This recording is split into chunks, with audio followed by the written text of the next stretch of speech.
Jepang yang salah taruhan mengembangkan mobil hidrogen. Nama saya Ricky Suwarno, berdiri di atas pundak dua superpower, Amerika Serikat China, melihat masa depan Indonesia. Di saat perusahaan automaker dunia tengah berlomba-lomba merancang mobil listrik, atau sering disebut EV, paling efisien dan terjangkau, pabrikan mobil dan regulator Jepang malah seolah tidak berminat nyemplung ke dalam kompetisi tersebut. Karena masalah pemanasan iklim global, mengurangi emisi karbon merupakan indikator terkait dengan nasib bersama seluruh umat manusia. Sebagai alat transportasi, kendaraan bahan bakar konvensional menyumbang 8% dari total emisi karbon, mendominasi peringkat ketiga, setelah industri bahan bangunan dan pembangkit listrik batu bara. Untuk mencapai netralitas karbon, maka 3 sumber emisi karbon di atas harus dihilangkan. Ada 2 calon kendaraan energi baru untuk menggantikan mobil bahan bakar tradisional. Misalnya, mobil listrik murni dan mobil hidrogen.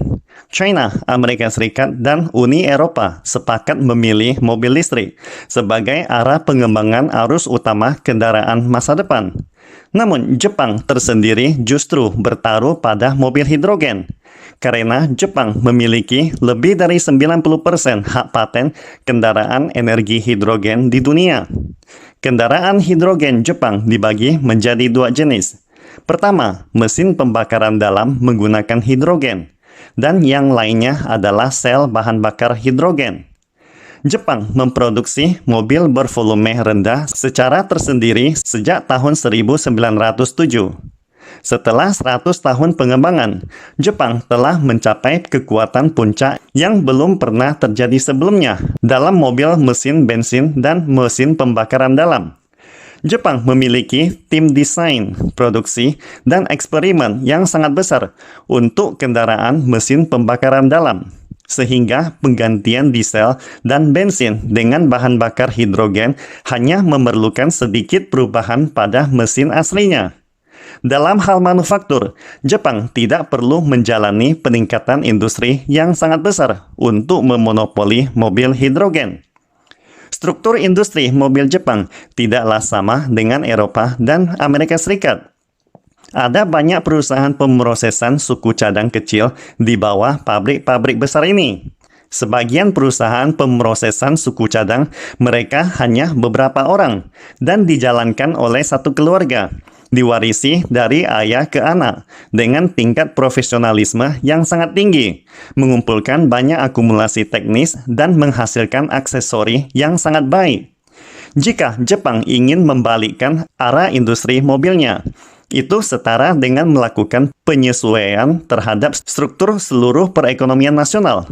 Bila demikian, bagaimana nasib orang-orang yang telah dialihkan dari industri tersebut nantinya? Banyak insinyur tradisional yang sangat baik dan pekerja terampil akan kehilangan pekerjaan dalam sekejap. Peralihan serentak beberapa pabrik mobil besar Jepang ke kendaraan listrik murni berarti bahwa seluruh masyarakat telah mengalami revolusi yang luar biasa. Skala industri dan populasi Jepang menentukan orang-orang yang dialihkan tidak memiliki peluang mendapatkan pekerjaan baru. Ini adalah dampak berat bagi Jepang.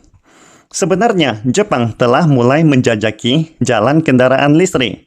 Misalnya, Lexus memiliki mobil hybrid bensin listrik yang memiliki tingkat konsumsi bahan bakar yang sangat rendah, sekitar 5 liter per 100 km. Namun, kendaraan bensin listrik bukanlah kendaraan energi baru yang sebenarnya. Kendaraan hybrid bensin listrik terutama didasarkan pada mesin pembakaran dalam dan masih perlu membakar bensin. Tujuan utama dari motor listrik adalah untuk mempertahankan mesin bahan bakar mobil pada kecepatan yang ekonomis sepanjang waktu. Jika mobil dihentikan, mesin masih berjalan dengan kecepatan ekonomis, dan tenaga mesin pembakaran dalam diserap oleh generator dan diubah menjadi listrik yang disimpan di dalam baterai.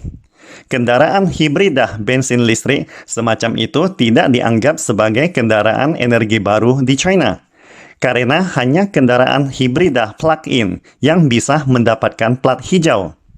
Pertama-tama, mesin hidrogen juga merupakan mesin pembakaran dalam yang harus memperhitungkan efisiensinya. Misalnya, efisiensi motor listrik pada dasarnya mendekati 100%. Efisiensi mesin pembakaran dalam hanya mencapai 45%. Jika mesin hidrogen dipopulerkan, mereka masih kurang praktis ekonomis. Artinya, mobil bermesin hidrogen ditakdirkan lebih mahal daripada mobil biasa. Di antara semua bahan bakar gas, hidrogen adalah gas yang paling mudah menguap, mudah terbakar, dan mudah meledak. Panas pembakaran hidrogen adalah 3 kali lipat dari bensin. Tetapi karena densitasnya yang sangat rendah, 1 liter beratnya hanya 70 gram. Untuk mencapai jarak mengemudi yang sama, volume bahan bakarnya adalah 5 kali lipat dari bensin. Selain itu, persyaratan penyimpanan hidrogen sangatlah tinggi.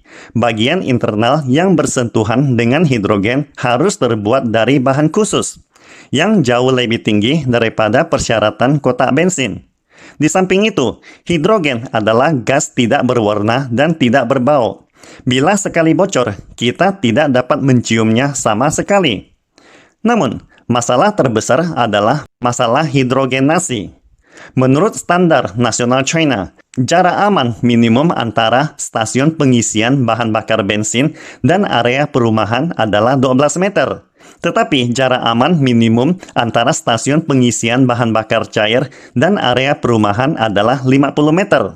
Masalahnya sekarang adalah hidrogen jauh lebih berbahaya daripada gas cair, sehingga jaraknya paling tidak harus di atas 50 meter.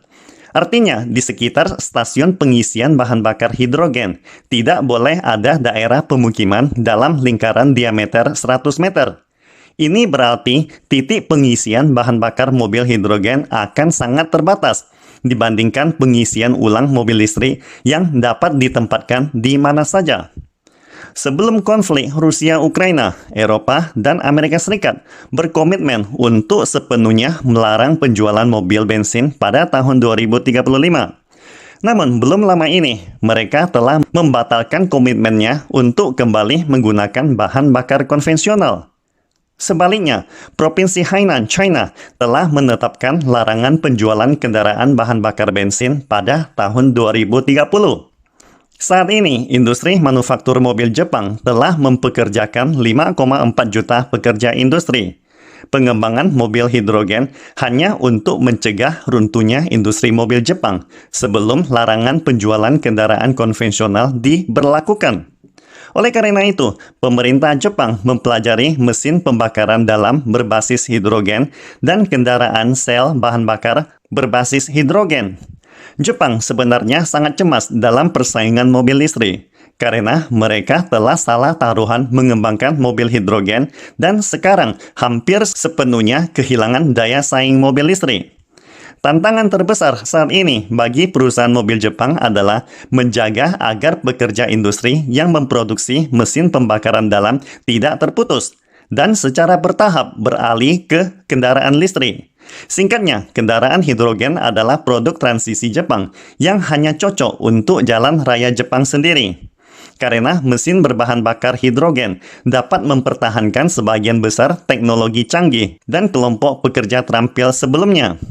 Secara filosofis, mobil listrik adalah bentuk pamungkas mobil masa depan menurut prinsip filosofis pisau cukur Occam's, yang mengatakan bahwa perubahan di dunia dilakukan dengan cara yang ekstrim, alias make it simple. Misalnya, mobil bensin memiliki 30.000 spare parts, sedangkan mobil listrik hanya memiliki 20.000. Keuntungan terbesar dari pengurangan suku cadang adalah tidak mudah rusak, mudah dirawat, dan biaya perawatan berkurang. Masalah dengan EV sekarang sebenarnya bukan modelnya, tetapi kinerja baterainya. Jadi, dalam hal kompleksitas, mesin pembakaran dalam adalah yang paling rumit, diikuti oleh mobil bahan bakar hidrogen, dan yang paling ringkas adalah isi ulang baterai mobil listrik. Lalu, bagaimana nasib perusahaan mobil Jepang di masa depan? Let's just wait and see. Pastikan Anda subscribe dan follow akun ini supaya senantiasa mendapatkan info terbaru tentang teknologi terkini AI berkaitan. Salam Indonesia Maju!